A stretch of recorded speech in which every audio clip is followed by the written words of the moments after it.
Good morning, everybody. Welcome to a very, very special week. And this week I'm going to do a Stephen King movie week. And today I want to do something very, very special. And I have been thinking about doing this during my previous channel. But today there are 14 movies on this list. I literally just compiled this like not even 30 seconds ago, so yeah, I just consider adding a couple of these movies on here. I know there's a lot more movies and a lot more miniseries to talk about, but I haven't seen every single Stephen King property, so without blabbing, let's get started, shall we? And I'm actually going to rename this my top 14 Stephen King movie adaptations, because I'm just going to add the honorable mentions anyway. But anyway, let's get into the video. Let's do this. And at number 14, I have Cujo. Cujo, to me, is not that great of a book, but I do enjoy the movie. It has Dee Wallace as the mom, and you know the story of Cujo. It's about this mom and son whose car breaks down, and they have to get some repairs done to it, but the family dog goes rabid, and he kills the mechanic that could have helped them out. And the family of the mechanic is, I believe, at the wife's sister's house. And I enjoy the movie, but it gets more interesting once the story comes together. And you know my feelings about Cujo the novel. I just really didn't care for the marriage subplot.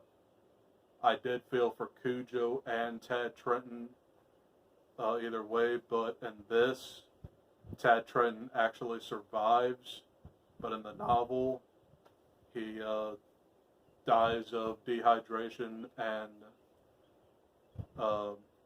heat stroke.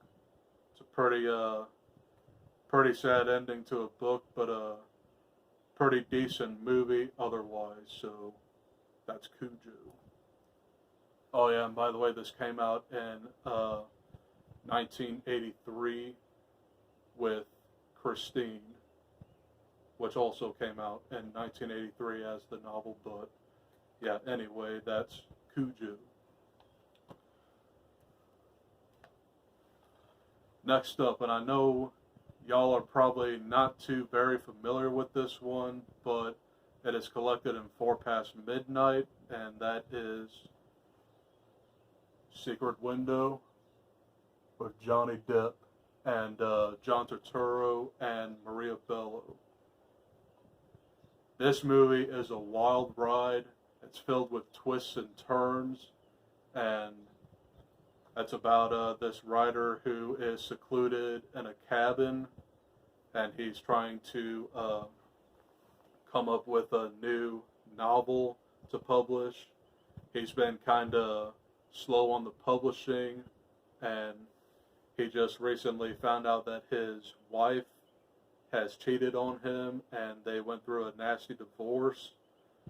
But going on to that Stephen King twist, in a way, this kind of reminds me of The Dark Half, which I'm really looking forward to reading really soon. But anyway, a man shows up at his doorstep claiming that he wrote a story a few years back. Turns out Johnny Depp is the character who showed up at the doorstep, and that's a pretty twisted movie there. But yeah, this is an underrated Stephen King movie in my opinion. I think it needs to be watched more than once to understand it. And yeah, that's Secret Window. Next up, and we have probably one of the most famous movie adaptations ever. It is currently being reimagined on Shudder, and you know what I'm talking about. It's Creepshow. And this one, it has 5 spine-tingling tales of terror, and it has Father's Day. It has Something to Tide You Over, The Lonesome Death of Jordy Verrill. It has The Crate, and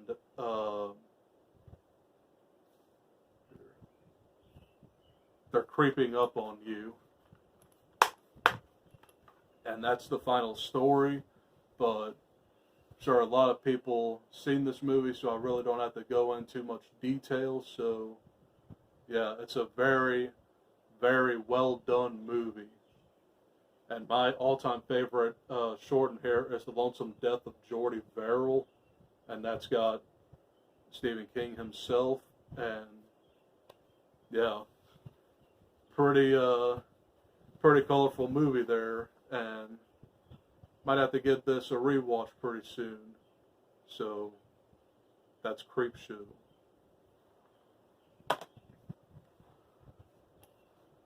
Number 11 is, number 11 is 1408 with John Cusack and Samuel L. Jackson. And this is based off of a short story, And Everything's Eventual, which I don't have yet, but hopefully, I'll hopefully try and get a copy pretty soon. But in this one, it's also about a writer, and he goes to this haunted hotel room that he believes that is not haunted, and he spends the night, and paranormal stuff starts happening. He starts seeing previous residents who stayed in that room, and you never know if he makes it out or not. This is a pretty trippy movie too, and deserves another rewatch. So yeah, I would definitely go into this blind, not knowing much about it. It's pretty underrated in my opinion, and that's 1408. And I like this DVD cover as well. So, guys, those are my honorable mentions, and we are into my top 10 Stephen King movie adaptations. So, here we go. Number 10, and I had to do some switching around on this list. I had something else at number 10, but I found this movie to be better, and I'll probably watch this in the next couple days and film a movie review on Friday, but you probably know what I'm talking about, and that is The Mist. Wow, this movie is very, very well done for as simple as it is. It's about a group of survivors who get stranded in a grocery store, and they have to fight to survive some Lovecraftian monsters. And we know how the ending goes in this one. David Drayton and his son, and there's also Laurie Holden in here, and there's Jeffrey DeMunn in here. I'm not sure who the other elderly woman is, but yeah. Well, David Drayton takes a pretty drastic turn, and he thinks that they're not going to be saved, so he sacrifices his son and the other 3 people with him, and then the music swells up and the military comes to the rescue. It's a very, very devastating ending, and it's one ending that will not leave my mind. I still remember when I saw this ending in the theaters for the first time. I'm like, whoa, that took a turn. So I'll most likely watch this either Wednesday or Thursday, and look out for a movie review on The Mist. There we go.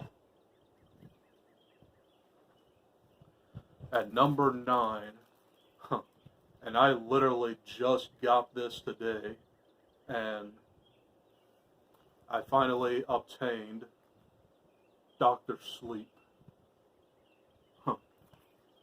This is the sequel to The Shining. It's the newest movie on this list. It came out in November of last year, and I highly enjoyed this over the novel.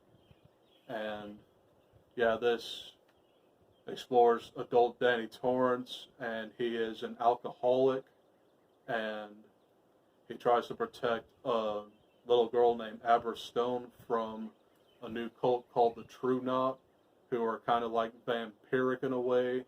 They feed off people's shining, and this is a wild ride, and a pretty fun movie to watch, and it's also pretty long too. It's like 2.5 hours, so I'm going to do a special video comparing The Shining and Dr. Sleep coming up really, really soon on this channel, so look out for that one.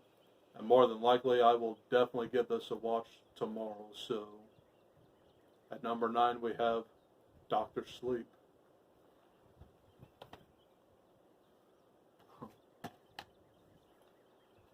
At number 8, and this is probably on everybody's favorite Stephen King movies list, and I have the original Pet Sematary. I don't have to explain this. Everybody knows what happens in Pet Sematary. It's about a new family that moves to Ludlow, Maine, and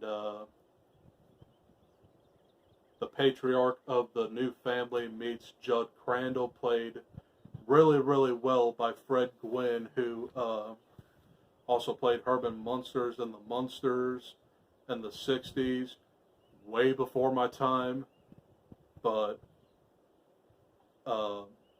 Lewis and Judd Crandall strike up a friendship, and tragedy befalls the family. Their young son gets hit by a truck, and yeah, Louis Creed makes a dire choice to try to bring him back to life. He's not Gage Creed anymore. He's one of the creepiest kids in film history, and I like the Zelda parts in here, but they're more explained in the novel, and Pet Sematary happens to be my all-time favorite Stephen King novel thus far. And yeah, this movie can be cheesy at times, but it's still a really, really terrifying movie.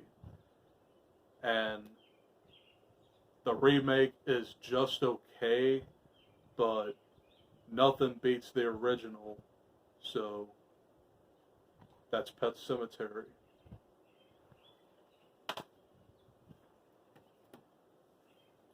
At number 7 is a movie that is not really horror, but it is a coming-of-age story, and I have Rob Reiner's Stand By Me. In this one, it takes place in, I forgot when it took place, but I believe it is either the early 60s or the late 50s, and It's about these four boys who one day decide to go find a recently deceased boy who got hit by a train, and this shows the camaraderie between these four kids. And this is a very, very, very well done movie, and it's one of Rob Reiner's earliest movies, and I have another Rob Reiner movie on here really soon. So one of my all-time favorite Stephen King movies, in my opinion. And if you haven't seen Stand By Me, check it out. Really good movie. At number 6, we're going to give me a lot of crap for this because this is like one of the best horror remakes ever. And I'm talking about the first chapter of It. Now, I recently done a dual review of It and It Chapter 2, and we know what this is. It's about the Losers Club who goes up against Pennywise the Dancing Clown, who controls their fear, and this also has camaraderie between these kids. And yeah, this is set in the 80s, whereas the miniseries and the book was set in the 50s. And I do believe that this is a wee bit better than the miniseries, but the miniseries had a lot more to it. And of course, there's Chapter 2, and that shows more of the adults. And I believe Chapter 2 had a better adults story compared to the miniseries. But yeah, I don't have to explain this. Everybody knows it. So that's number 6. And we're down to our top 5. At number 5 is a true horror classic. And it was one of the very first Stephen King movies to ever come out. That's based off of his first novel. And we have Carrie with Sissy Spacek and Piper Laurie.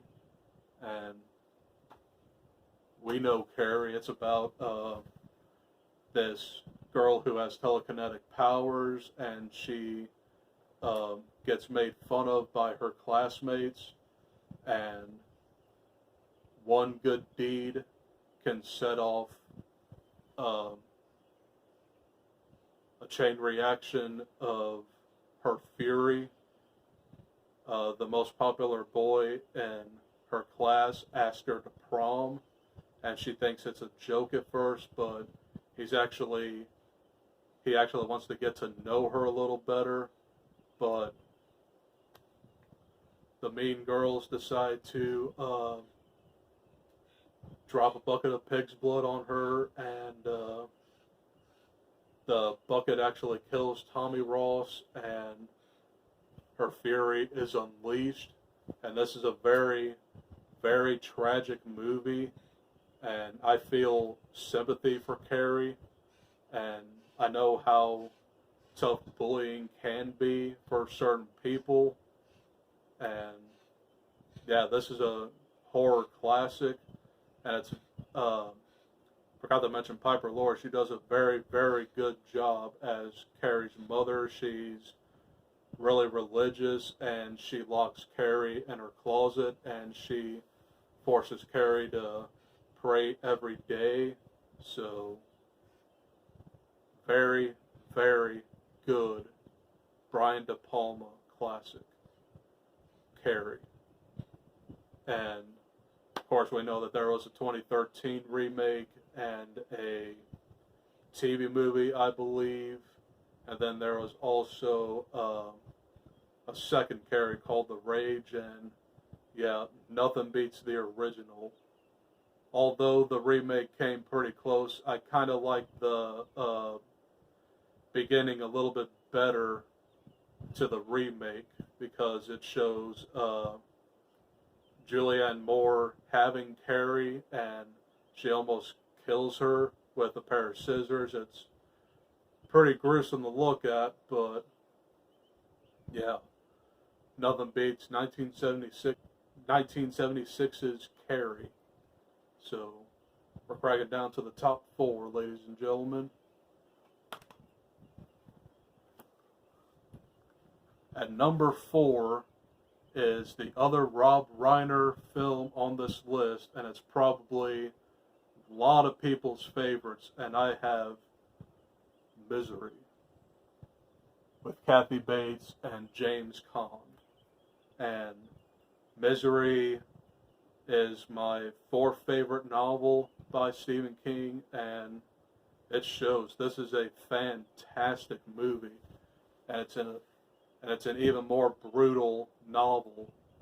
And we know about Paul Sheldon. He is a writer who gets into a terrible car accident in the Rockies, and his number 1 fan, Annie Wilkes, fishes him out of the snow, and you think that she's going to care for him, but she turns out to be really, really crazy, and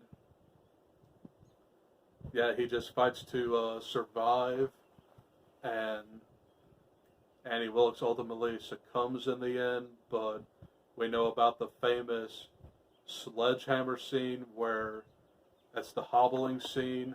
She has a block of wood in between his feet, and she just whacks his feet, and it always makes me cringe. It's really, really tough scene to watch, and probably one of his more brutal scenes. But in the book, it's slightly different.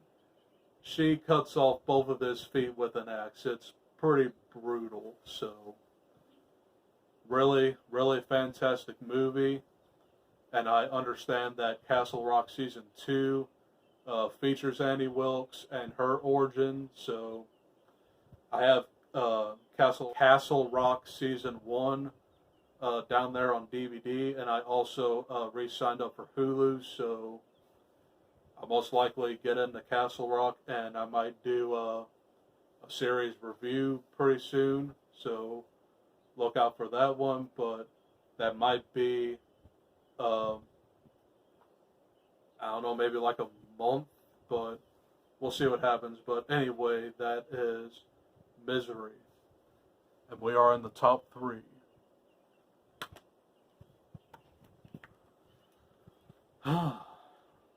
God. At number 3, we have probably one of my all-time favorite movies ever. In fact, these top 3 are in my top 25 movies list. And I'm going to start off with The Green Mile with Tom Hanks and Michael Clark Duncan. And we know what this is about. It's about a prison guard who takes care of a not so intelligent inmate, and he is about ready to meet old Sparky. And when he meets old Sparky, he has to walk the Green Mile, and Michael Clark Duncan's portrayal of John Coffey is probably one of the best put to screen. He's really, really intimidating, but he is an all-around sweet, sweet man who had nothing to do with a brutal crime in which he was blamed for raping 2 little girls and killing them, but he had nothing to do with it. He was actually at the scene of the crime after the murder took place, and it's a really, really heartbreaking movie, and a really, really sad movie as well, especially at the end. I love this movie. I really need to get rewatched, and not to mention it's a 3-hour movie, so yeah, The Green Mile. Top 2, and this is probably like one of the best movies ever made. It's really flawless, and I have Shawshank Redemption with Tim Robbins and Morgan Freeman. And this one, it's about Andy Dufresne, which is an accountant, if I believe, and he is wrongfully accused of killing his wife, and he gets sent to prison for it, and it's almost a life sentence, and it's about his like redemption story, and he meets Red, and they form a lasting friendship, and yeah, this is a perfect movie. And you know the scene where Andy Dufresne escapes Shawshank and he's looking up in the rain with his arms outstretched. It's probably one of the most iconic movie moments in cinema history. So number 2, respectfully, is The Shawshank Redemption.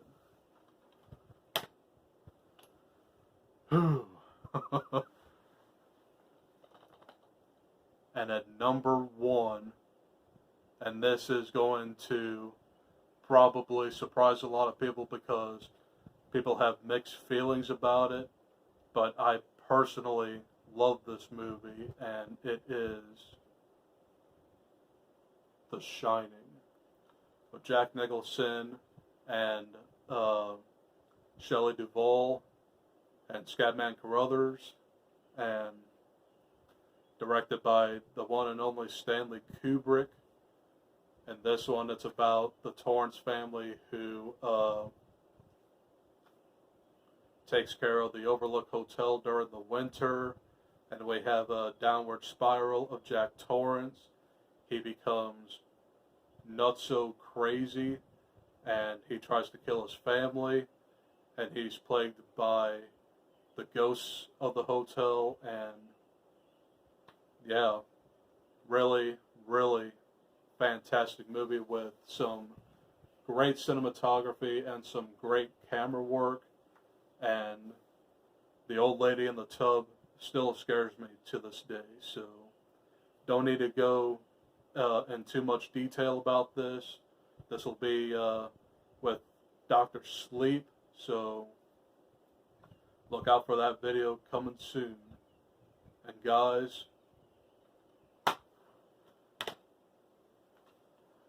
those are my top 14 Stephen King movie adaptations.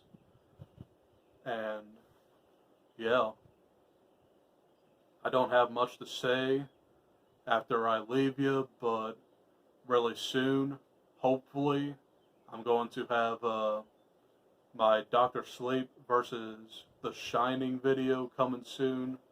I'll have to rewatch Dr. Sleep coming up, but I won't rewatch The Shining per se, because I've seen it like countless times, and it's still a pretty well-made movie that I don't have to rewatch so many times. I know what happens, so I'm rambling now, but yeah, look out for that video.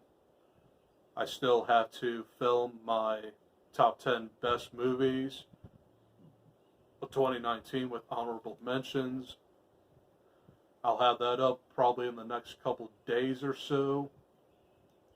And then Friday, to round out the week, I will have a video review of The Mist. So, what do you guys think about these movies? Do you like them? Do you hate them? Are you mixed? Let me know down in the comments section.